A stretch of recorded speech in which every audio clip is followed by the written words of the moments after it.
Thanks for tuning in to Women Who Open Doors, a podcast dedicated to lifting the voices of incredible women in our communities who not only excel in their careers, but inspire us through their actions for others. Hi, I'm Julie Collins, owner and coach of Not Magic, and it's my honor to help share the stories of these remarkable women. So without further ado, welcome to Women Who Open Doors. Welcome to Women Who Open Doors. I'm super excited today to introduce all of our listeners to Joy Vertz. Let me give you a little bit of her background first. So Joy knows that a great hair day can make any woman ready to conquer the world. And as Milwaukee and City Chicago franchise owner of Drybar, it is her mission to see that every woman who walks out the door is confident and ready to tackle the day ahead. And she lives by the first core value of Drybar. It's the experience, which I absolutely love. She is passionate about serving her clients and her entire team in a very meaningful way. And she lives downtown in Milwaukee with her husband, Tim, and two college-age sons, Flynn and Sawyer. So welcome, Joy. Welcome to Women Who Open Doors. Thank you so much for having me. I'm so excited to be here. Yeah, and we were just discussing as we get on that you have a beautiful U.S. Bank building behind you. I do.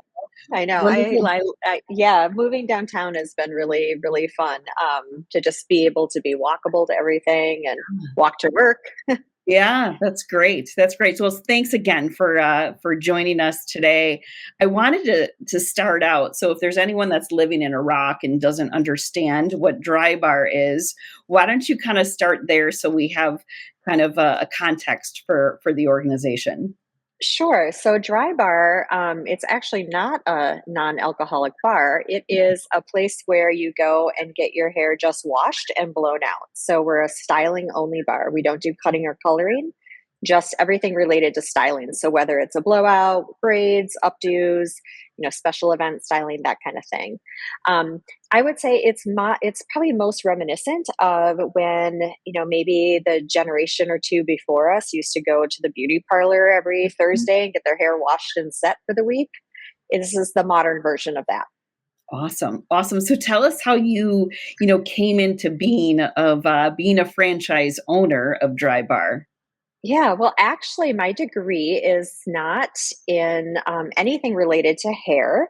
I am a photographer by profession, and I've had a really high-end photography studio in the North Shore here in Milwaukee for 20 years now. So my degree's in art. I've always been a photographer. But I knew that, especially as I got a little older, it wasn't something I was going to or want to do forever and ever. I love it, but it's a lot of heavy equipment. It's very hard on your body. It requires a lot of stamina and things like that. And I was just also starting to kind of lose my creative mojo. But I used to speak and teach all over the country on the business of running a photography studio.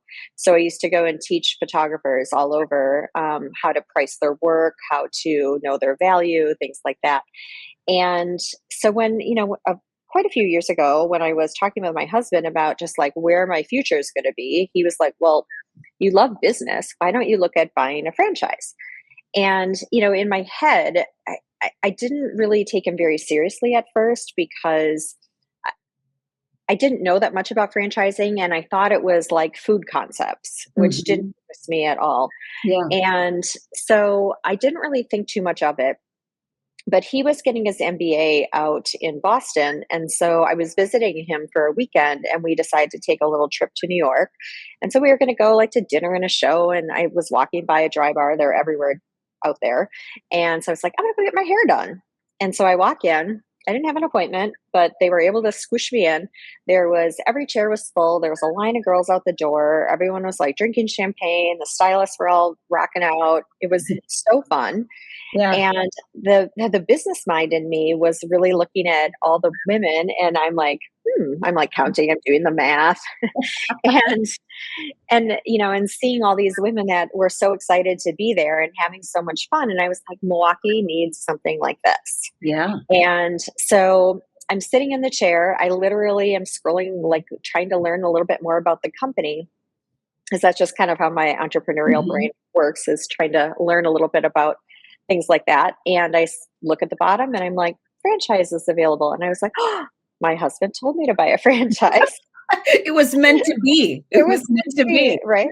So literally, I'm getting my very first blowout I've ever had, and filling out the information right as I'm having it done. Yeah. And I get the little packet maybe a day later, and the rest is history. So that was back in, let's see, October of 2016.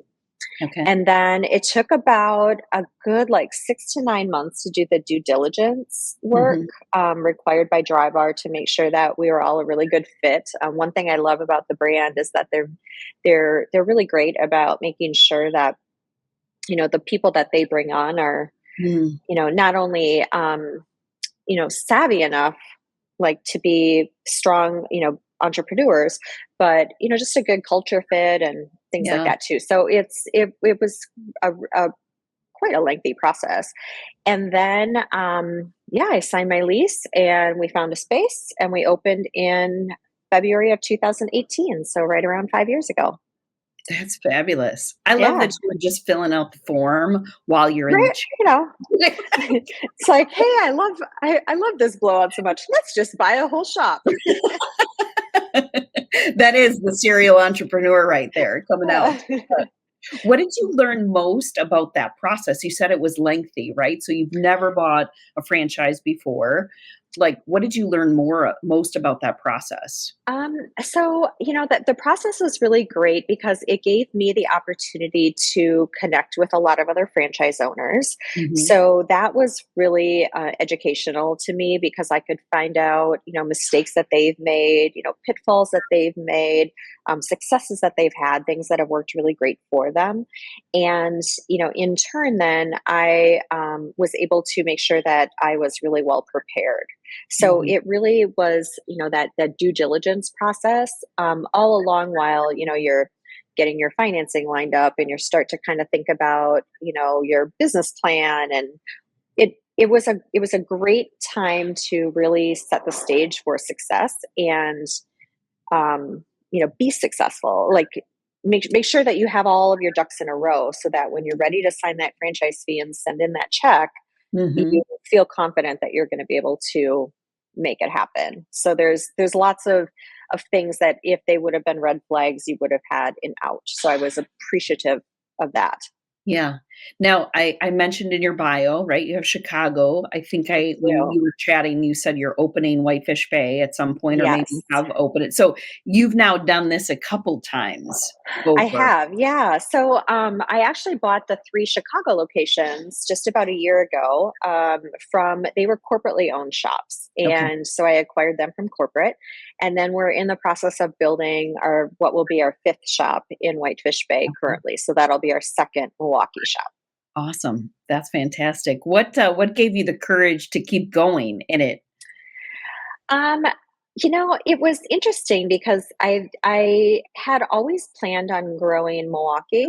I didn't really think that I would ever purchase Chicago, but the opportunity, came about because, really I was probably one of the closest franchise owners already existing to that location. And so when I, made the inquiry, it was taking a big risk, and my husband and I were like, are we ready to do this? But we knew that we had already planned on growing Milwaukee, so we're like, well, let's take the leap and move into Chicago first, and Mhm. then go circle back to Milwaukee. Yeah. So the great thing about that is it came with some super strong shops that are just Mhm. full of talented people that have been with Drybar for some of them over a decade, Yeah. having worked in New York and LA and Mm. Chicago for quite a while. So I was really lucky that I was it I was given a really amazing team that I think just needed some local love, so to speak. Yeah. Yeah. And and having somebody there that is only a 90-minute train ride away is huge when you're Mhm. dealing with a team of 70 people down in Chicago. Yeah. So, versus having like a manager that resided on, in New York or LA. Yeah. So that has been just such a blessing to work with. Also, they've done things very differently than we did in Milwaukee. So it was nice to kind of meld, like, hey, this works really great in Chicago. This works really great in Milwaukee. Like, let's fix the problems that are happening in Chicago, and let's fix the problems that are happening in Milwaukee with ideas from the other shops. Well, I was just going to say they're two different markets, right? They're two different, Totally. totally different. Even though you're 90 minutes away, you're serving different types of clientele. hmm You know what's really interesting? I was just actually chatting with one of my stylists about this the other day. Is that they're almost like even a whole, um, 6 months or a year ahead of us, ahead of Milwaukee, Chicago is in the Okay. styles Ah, that sure. people are requesting. Mhm. Where like maybe 6 or 9 months ago, everybody in Chicago wanted like the beachy tousled hair, and now they Mhm. want this very smooth, polished hair. Yeah. Where in Milwaukee, everybody's asking for the beachy styles. So it's Yeah. kind of fun because they're like, "Hey, get ready," Here's it coming. It's coming. yeah, it's coming, and and that's what's happening in like New York and LA as well. Chicago Mhm. being the third largest city in the country certainly is very fashion forward. So it's fun to kind of have that insight as well and just see the Yeah. differences between the shops. Yeah, yeah. I'll go back to talking about you as an entrepreneur, but I really this whole for core value of it's the experience. First, I just love the words around it. So Yeah. talk to us about that and what Yeah. that means and how you see it happen at Drybar. Yeah, so Drybar has 10 core values, and there's many that are my favorite. We Mhm, are family is another one that mhm, I just love. But it's the experience is probably my favorite, mostly because I think it's so important to really provide an amazing experience to our team and our clients. So let's talk about clients first, right? From the time that they walk in the door, we want them to love the venue that they're in. We want it to, smell great and be clean, and we want our staff to be welcoming. And you never know why people are getting a blowout. Sometimes it's just like routine, like they just right, don't like doing their own hair. But sometimes it goes a little deeper than that. Sometimes they just broke up with a boyfriend, or they're going to a funeral, mhm, or they, are going to be going on a first date. And so there's all different emotions that could happen behind. So you just want to make sure that that experience that they're having from start to finish is as flawless as it can be. yeah, And we of course are never flawless, but for sure. when we're not, we always try to make up for it. Yeah, And then circling back to the experience for my team, and this probably actually goes hand in hand with we are family, is making sure that they have a great experience at work. And it's through I think there's lots of ways that you can pay someone. And, of course, money is one, mhm, but there's also, there's flexibility, there's great work environment, there's having great people to work with. mhm, We have a lot of moms, we have a lot of single moms that work with us. And sometimes they can't help, their child gets sick, right, things happen in their lives. And so if we can all work together as a team to make the work experience for them as smooth as possible, um, that's really important to me mhm, too. And for the most part, our team is awesome about helping and pitching in, because they know that then when they have, an issue that comes up, one of their team members is going to mhm, pick up the slack for them too. mhm, So, and then also just other small things like, we do snack runs where there's always mhm, snacks and, yeah, peanut butter and jelly and ramen and, all the different things in the back room. yeah. Um, so I try to make it as great of an experience all around for everybody that Drybar touches. Yeah, I love that you've tied those core values together, probably because that's just one of the things why we even structured our team and our company the same way, because you affect the experience through your team, right? And I think a lot of business owners think of like sales and marketing just as the tactics and not as this interwoven of those two things put together are super powerful, right? The people that come to you or your clients are going to experience your team. And if Yeah, they're not it's happy, huge. the experience is not going to be great either. It's true. Yeah, it's true. And everybody, of course, has an off day. Sure. Yeah. But we we all do our best, and I would hope to think that most days my team loves coming to work. But we all have an off day. That is Of honest, course, of authentic, course. and Yeah, I mean it happens.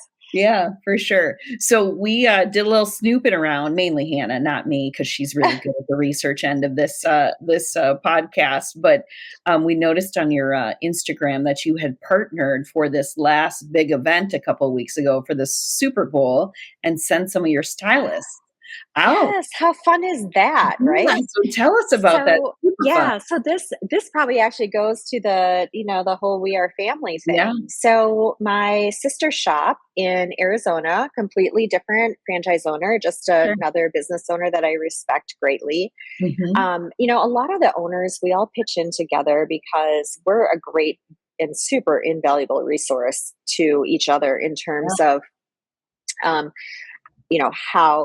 how to do things, Mhm. advice, like, here, I have a weird situation. How would you handle this? And she just kind of threw it out there. She's like, if anybody has any stylists that they, could send out for this week. I'm like, actually, I do. And it's cold here, so it's Right. it's it's kind of slow, Yeah. the first part of the year. And my Milwaukee shop is fairly well staffed. So I was like, I think I could spare a couple. And so we were chatting, and I was like, all right, would anybody want to go to Arizona? And like everybody, of course, raised their hand. Right. Right. So yeah, so I sent some of my, like, just a great group of stylists, 6 of them went out. They worked their little tushes off for the week I bet. and Yeah. had a blast. And I think that that's really, Mm. they're all longer term stylists that have been with me for a while. They're lovely and reliable, and they had a blast. I Just a bet. blast.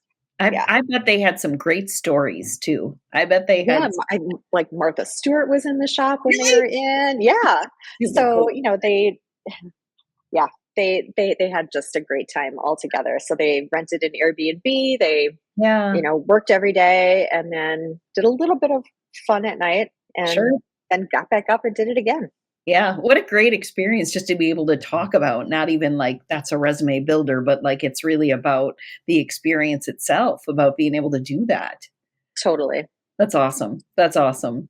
You mentioned earlier when we started chatting about your photography business, Shoot the Moon Photography. Hmm. I live in the North Shore. There are lots of us. I did not specifically, but lots of people that I hung with at that time when I had a little one that used your photography studio, and beautiful work, by the way. So I Thank just you have to so compliment. much. Yeah, I just have to compliment you. So Thank you you. mentioned that you kind of were getting your creative juices were maybe kind of starting to get a little stale with it, right? Yes. Yeah, and it's honestly, it's very strange because since I stepped back a little bit with Yeah. Drybar, I have 2 amazing employees and a digital, other 2 other photographers that work with me. I think my newest one has been with me for 14 years. Okay, So, and then great. also a digital artist. So Yeah. the studio is in great hands, but I do find that I still go shoot, and Mhm. when I do now, it's with much fresher eyes. Mhm. So it's really changed my perspective on the studio as well. So I think stepping back just a little bit Yeah. has kind of opened up my creativity again. Yeah, that's awesome. Let's talk about that stepping back because I think that's one of the number one problems that I hear or issues that I get asked all the time. And even personally, right? There's always like, when do I let the team have enough reign Mm, and walk away and really trust at that point? yes. So you have gone through that. So give us some lessons Ooh, for what you've learned yeah, along the way to help you. it's scary. And I still know that I could even do better at it. Mhm. Um, but it gets easier the more that you are able to. So at the studio, for example, I started by delegating kind of like income producing tasks, let's call them. So at first it was, the return phone calls, the packaging and checking in orders, um, just like all of our filing and backups and running discs and things like that. And then as my employees started growing with the company and taking on more roles and just really stepping up, they were able to step into more of these tasks, like more customer service and sales. And I mean, I do have other photographers as well, but that has really been kind of a nice way to ease into it a little bit without Mhm. giving up too much control. Now with dry bar, it's a little different, right? Because I'm not a hairstylist, so I can't Right. I can't Right. do hair. So at first it was me running the front desk, like all day long, every day. And Yeah. then I was running it, alongside of other people.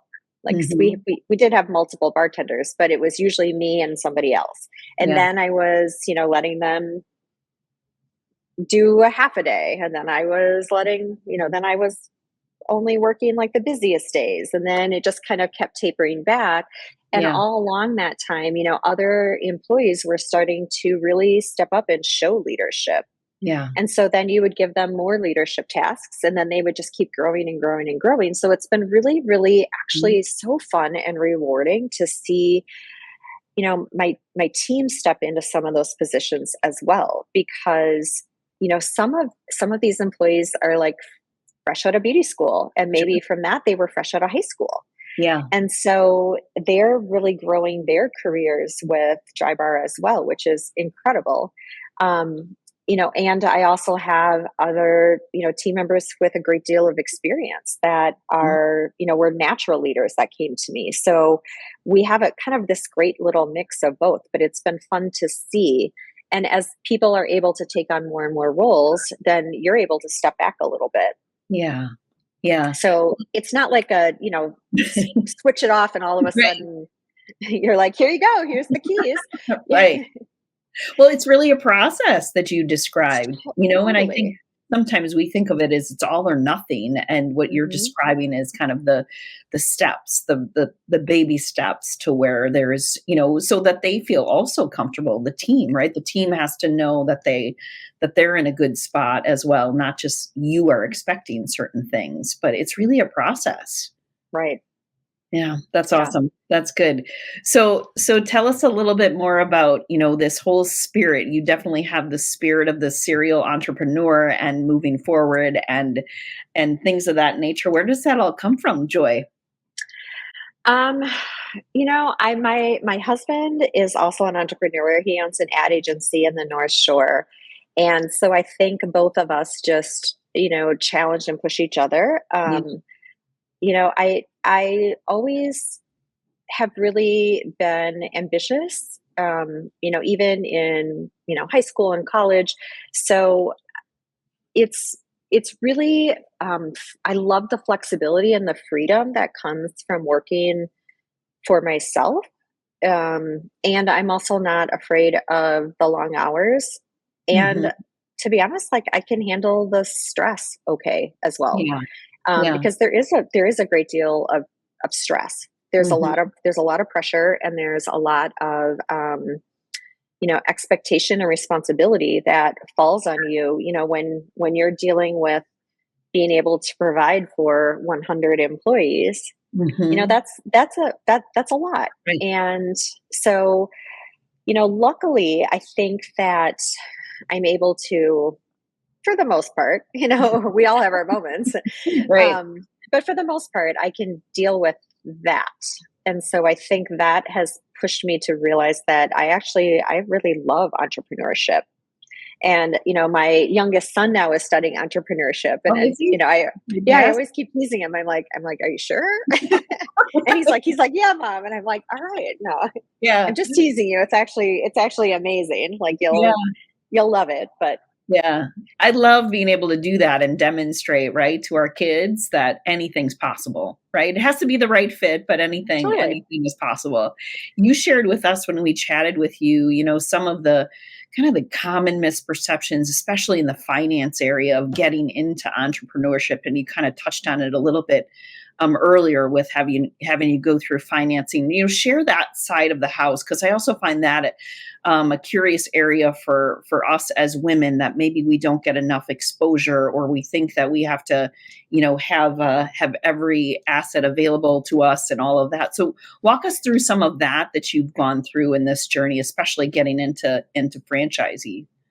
Yeah, I mean, you definitely need to be well qualified, Mhm. in that you have enough, um, you know, like liquid capital Mhm. available to you, because the worst thing that you want, the worst thing that could happen is that you open your business and then it doesn't make it because you just run out of money. Right. But Right. the great thing is that, one, there's a lot of programs available for women owned businesses. There's a Mhm. lot of programs available, even sometimes locally, for attracting new businesses to different areas, whether it's grants or very low cost loans.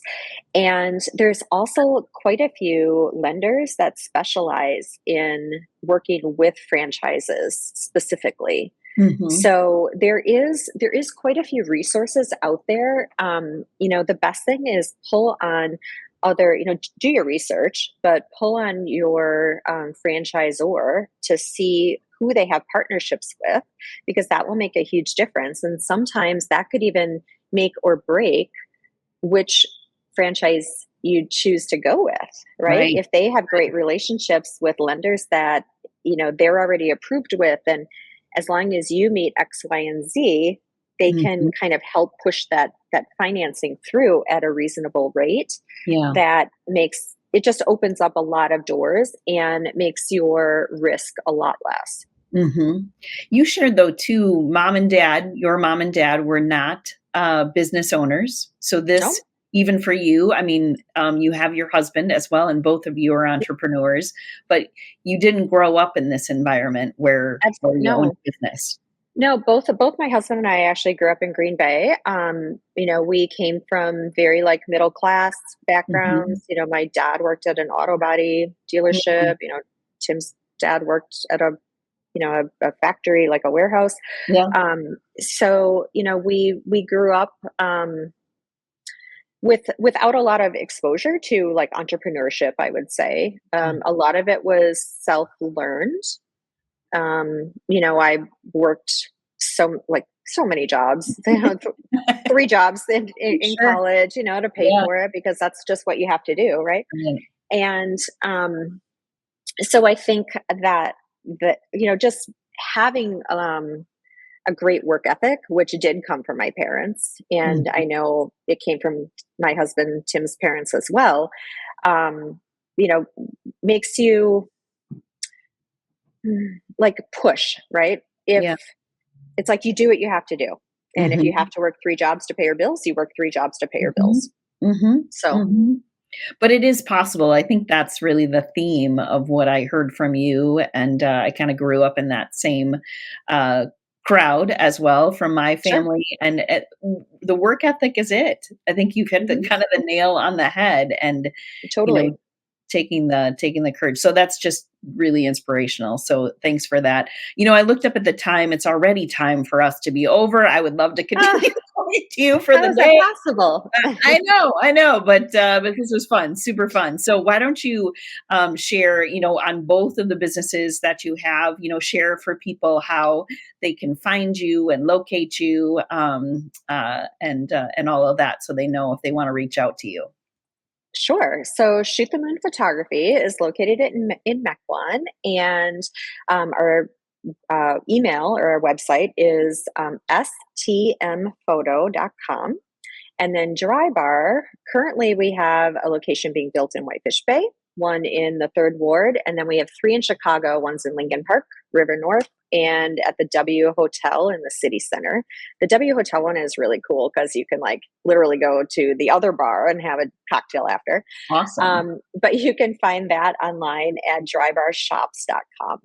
That's terrific. Well, I have a Chicago trip planned with my college but grad school daughter planned in a couple of weeks. I think we might be putting that on the agenda. That sounds super fun. Yeah, go get pampered and glammed I up for a know. night. I Yeah. know. Well, Joy, thank you. Thank you again for joining us. I know it's going to be great and inspirational for all the women that listen to this podcast. So I just appreciate all your time because I know you're a really busy woman. I appreciate you having me. Thank you so much. All right. Thank you. Thanks for listening.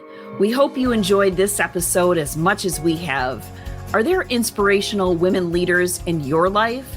Recommend them for this podcast by emailing me at jcollins@knot-magic.com and telling me why they're the perfect person to be featured. And please leave us a review on Spotify, iTunes, or wherever you find your favorite podcasts to help us share these amazing women with others.